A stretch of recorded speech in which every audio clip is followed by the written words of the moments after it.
let's make some 18th century pockets.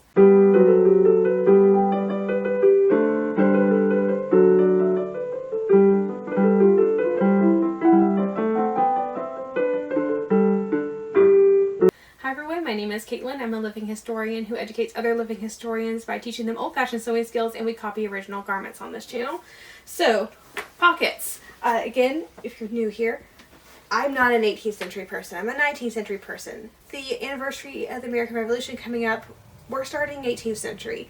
So I don't know what I'm doing. I've never examined originals from this time period.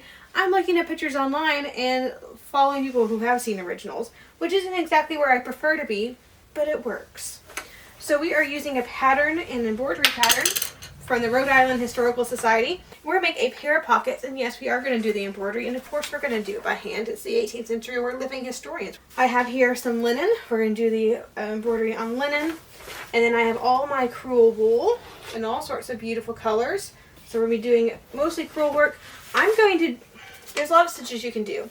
I'm going to be doing some filling stitches, but mostly I'm going to try to do all of this as much as I can anyway, with a chain stitch, because it's fast, easy, looks great, and covers a lot of space. So it's my favorite stitch to use for this type of thing, and it is period correct. So we are going to use this. Of course, I am going to put my initials, not necessarily hers. And then I'm going to back mine with silk. But I have this in my scrap bin. There's not a lot of it, but there's enough to do pockets, and probably a little bit more. I haven't used this in years and years and years, so I figured to go ahead and use it. It's a great period green. It's like a celery green. Let's go ahead and get to cutting. I have, of course, my pattern. Now I'm going to add about 3/8 of an inch all the way around, because the embroidery goes all the way to the edge, and so I need that little bit for the binding. I also think it's actually faced in there because I can see white underneath the slit, but I don't think I'm going to do that. Which makes sense, because silk is kind of light, and if you're carrying a lot of things, it may not necessarily hold its shape as well as a linen would. So that does make sense to me.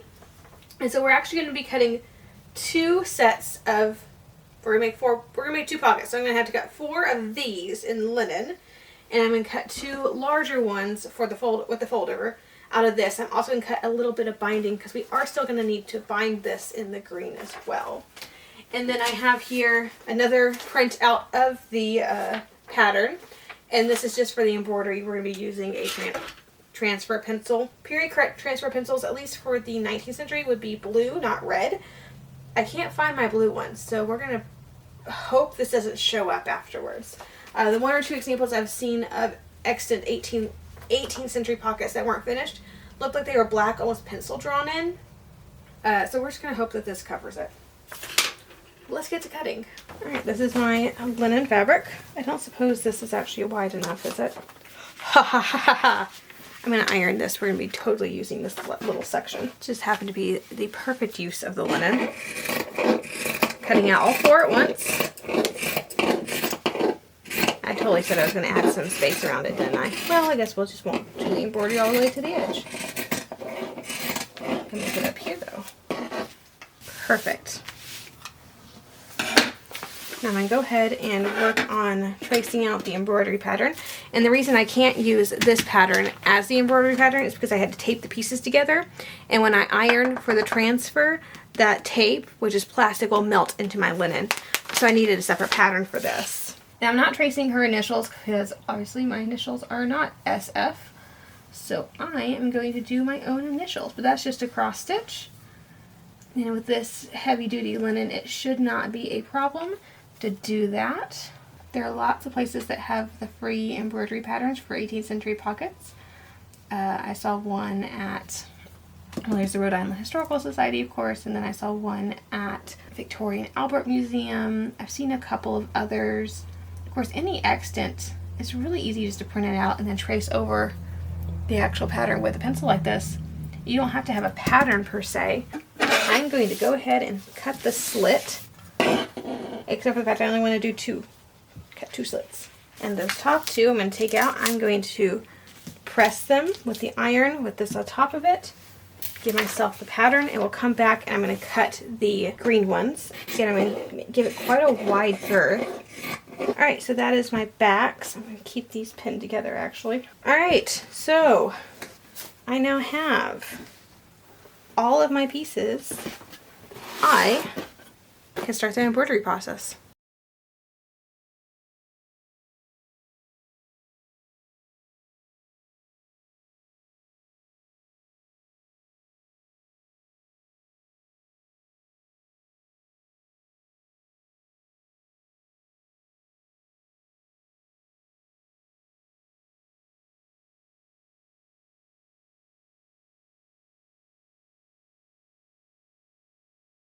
I'm trying to sew with a lap full of kitties.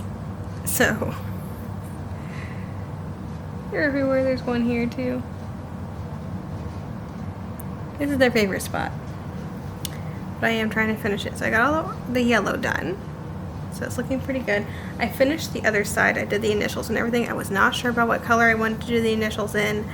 Ended up going with blue. I was going between blue and green because the lining or the backing of these is going to be green. I ended up being glad I did blue. I think the green is just a different color in the silk than this, which is fine. It's not that big of a deal, but I think it would have bothered me. So I'm glad I went with the blue. How I've been doing this, starting right in the middle, and do a chain stitch.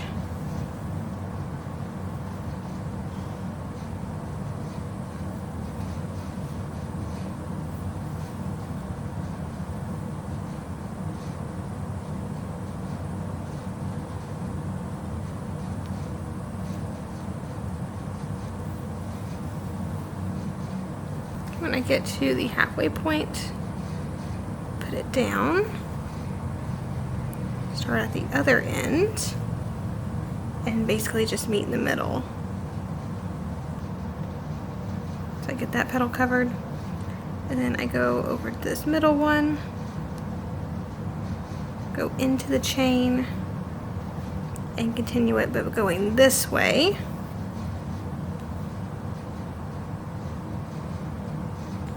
The bottom, do the outside, and then we'll do the other side of the interior petal. Sorry, the camera died, or the battery died anyway. So kind of continuing where we were talking.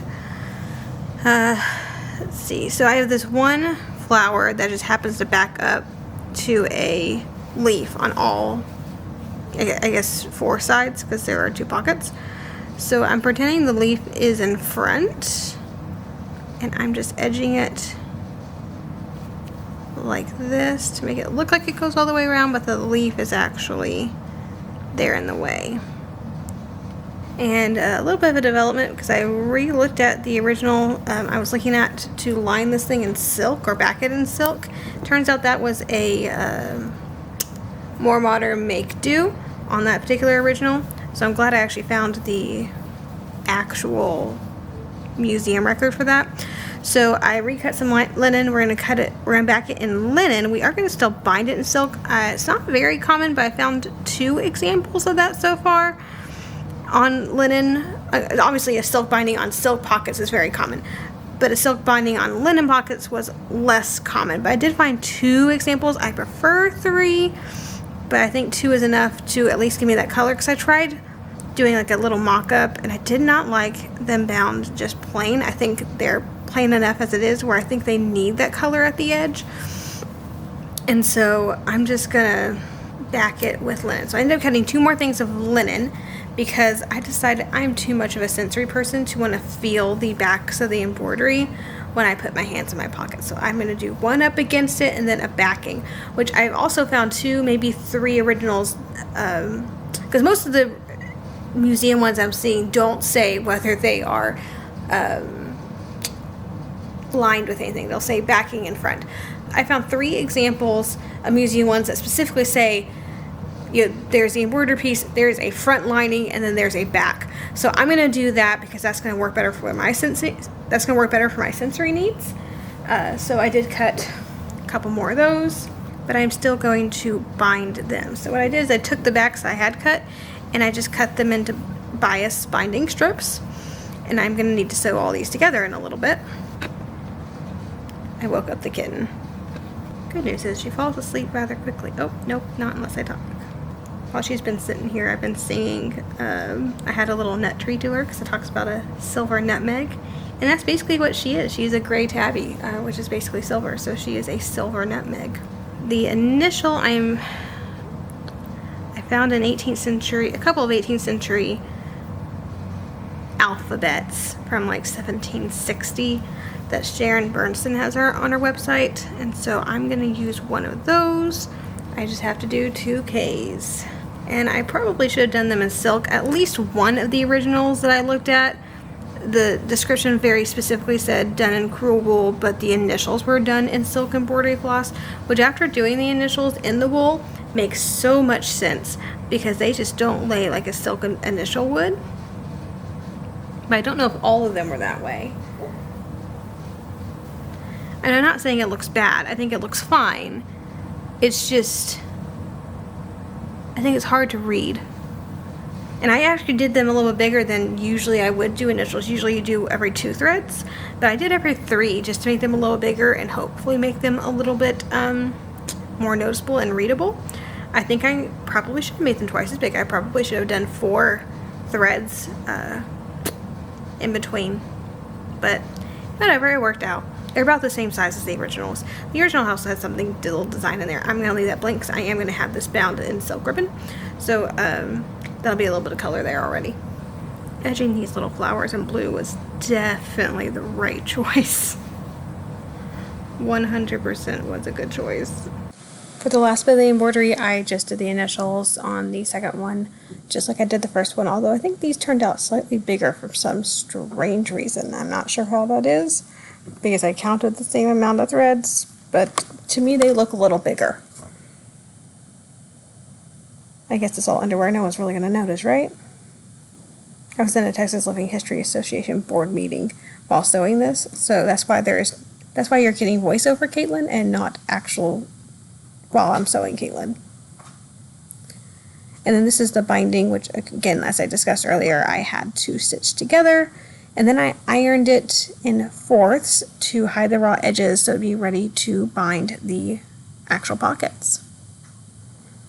And then for the binding, I started with the center slit. And it's just a little whip stitch or a hem stitch all the way around. This is sewing 2 layers together as well because again, I did have it where there's a front and a front lining. So it gets whipped up the front and then I flip it over. Actually, this is the back. So I whip it up the back, then I flip it over and I whip it up the front separately. And I do leave the top edge raw because that's going to get bound in a little bit anyway, so it doesn't need to be fixed or anything. And then after the slit is done, I do the same thing as on the sides. And the reason I cut my ribbon on the bias is because it tends to take those curves easier, and a lot of pockets have some curves seen, especially around the bottom. So that was way easier to handle when it was cut on the bias.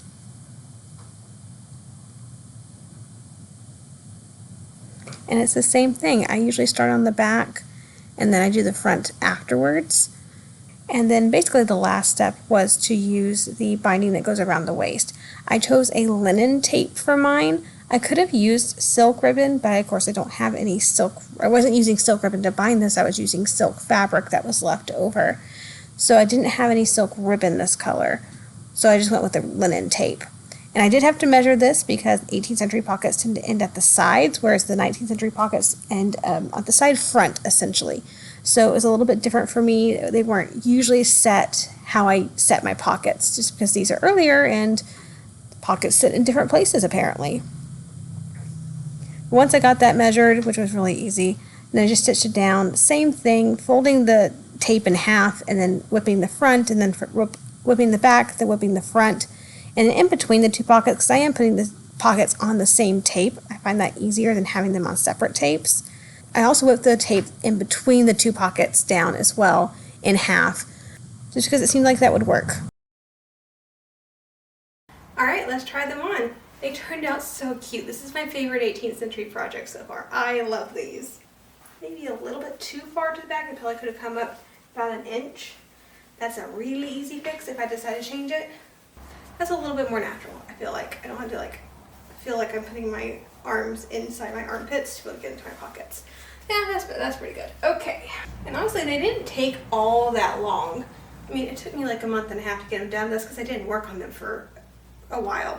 So I got them out, I started the embroidery.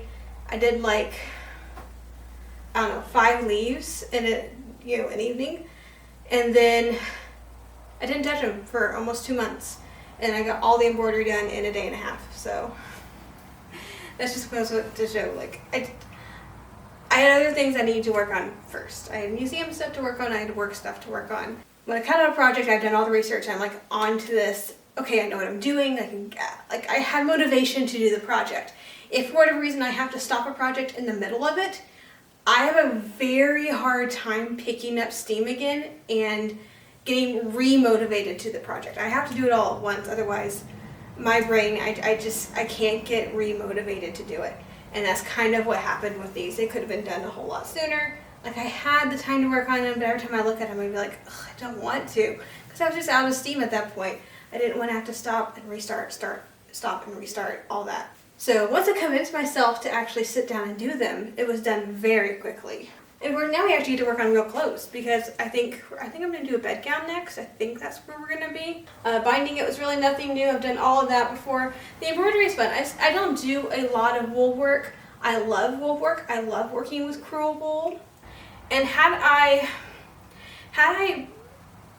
been a little bit more judicious in how many handwork, like all complete handwork projects I was putting into this summer, I would have liked to do a more complicated design. But given the fact that I am doing a lot of handwork right now, and even besides what I'm doing for YouTube, like I have a whole client situation that is a lot of handwork for a couple of clients, actually. I think it's 2 or 3. So my whole life right now is hand sewing, and I don't think I had the mental capacity to do anything more than this. I would have loved to, because again, I love crewel wool work and like doing all of the fun stitches, and I would have liked something that was more colorful, so like not quite as much white space as these ended up having. I love them, but I wish I had the time to do more, if that makes sense. So maybe down the road we can make a second pair. And we're already kind of getting a color scheme going with the green and the blue and the brown, which ironically are my favorite colors. If you have not seen my house, I have a blue couch and green walls, and everything is like wood toned. So yeah, those are my favorite colors, so not surprising. I am glad I did as much pink as I did, because that's going to give me something a little bit off-brand for me, but make it look more like a complete outfit, because not everything was matchy-matchy back in the day. So having something that's a little bit more different works, but it has enough of that green and blue that I like it, but it's not the overwhelming colors. Like, those aren't the primary colors. You see more of the pink than you see anything else. But anyway, if you've enjoyed the video, please like, subscribe to the channel, click that little bell notification so you're notified anytime I upload a new video. And as always, have a fantastic week, and I'll see you back here in the next video.